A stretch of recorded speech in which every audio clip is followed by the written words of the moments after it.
Selamat malam. Malam hari ini kembali kita mengikuti renungan malam dan lagu pujian. Tapi sebelumnya mari kita berdoa.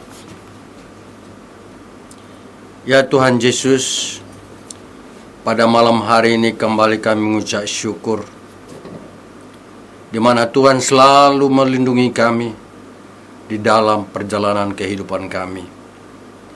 Ya Tuhan, malam hari ini pun kami akan mendengar firman-Mu yang menjadi renungan untuk kami semuanya.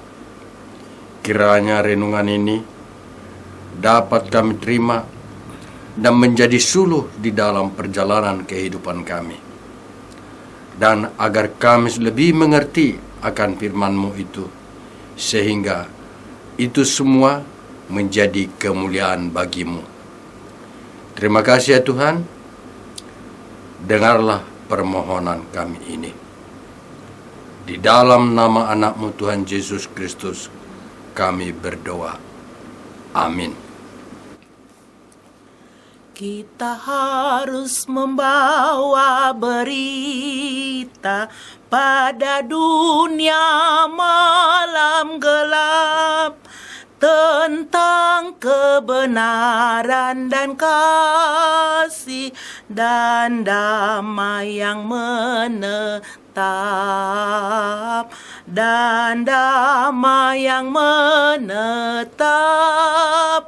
karena gelap jadi remang pagi dan remang jadi siang terang.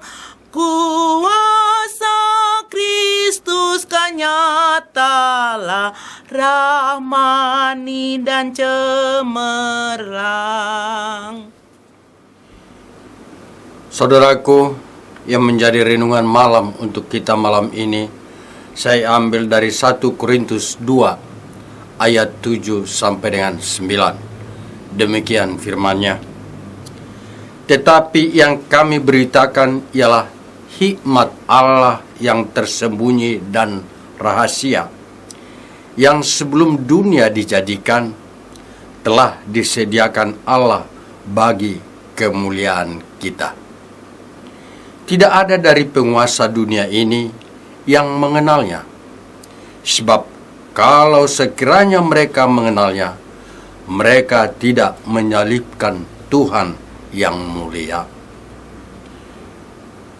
Tetapi seperti ada tertulis, apa yang tidak pernah dilihat oleh mata dan tidak pernah didengar oleh telinga, dan yang tidak pernah timbul di dalam hati manusia, semua yang disediakan Allah untuk mereka yang mengasihi Dia.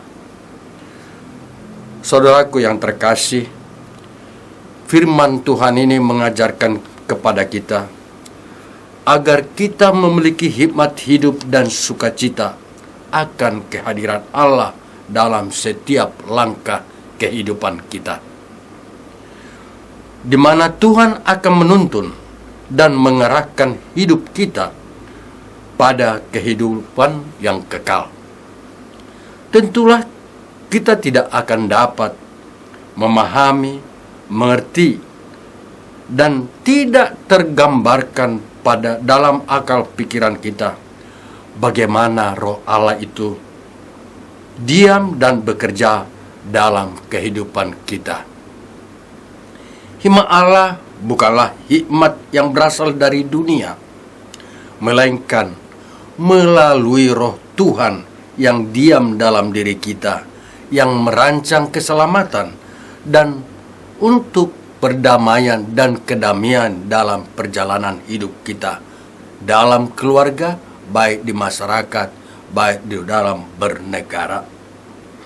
Dengan demikian, Tuhan akan memberikan kepada setiap orang yang percaya kemuliaan yang begitu besar, sebab hikmat yang kita miliki itu ada dalam diri kita bila kita selalu mengandalkan firman dan taat kepadanya. Saudaraku seiman, memiliki hikmat Allah pastilah seorang yang menerima Yesus Kristus sebagai Tuhan dan Juru Selamat kita. Menerima curahan Roh-Nya diam dan bekerja dalam diri kita masing-masing. Karena mengenal dan mempercayai Kristus menjadikan kita sebagai orang yang beruntung. Mari kita simak yang dikatakan pada ayat 9 dari nats firman ini. Apa yang tidak pernah dilihat oleh mata dan tidak pernah didengar oleh telinga dan yang tidak pernah timbul di dalam hati manusia, semua yang disediakan Allah untuk mereka yang mengasihi Dia. Saudaraku, pengetahuan, peradaban, dan teknologi akan selalu berkembang dan berubah seiring berjalannya waktu. Begitupun, apa yang baik sekarang belum tentu sesuatu yang baik pada masa yang akan datang. Namun, hikmat Allah akan tetap sampai selama-lamanya, tidak akan berubah dari masa ke masa. Dia adalah yang dahulu, sekarang, dan Dia pun yang sampai selama-lamanya.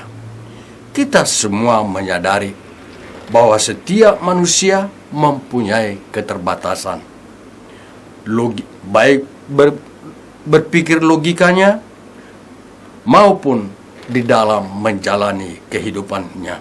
Karena itulah kita sebagai umat-Nya membutuhkan hikmat Allah untuk dapat menjalani kehidupan menurut rancangan Tuhan kita sebagai Tuhan Pencipta.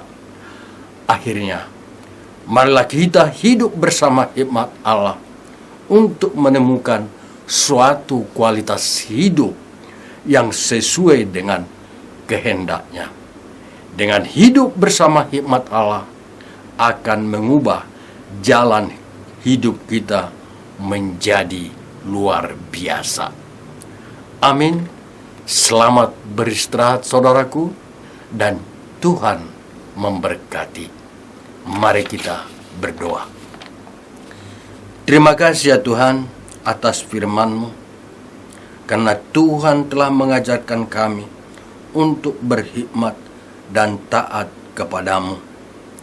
Di mana hikmat yang kami peroleh jangan dari hikmat dari duniawi, tapi hikmat yang Tuhan berikan kepada kami sesuai dengan ajaran dan firman-Mu. Sebentar kami akan beristirahat ya Tuhan. Tuhanlah yang selalu hadir dan melindungi kami. Ampuni segala dosa kami. Terima kasih, kami bersyukur dan berdoa. Amin.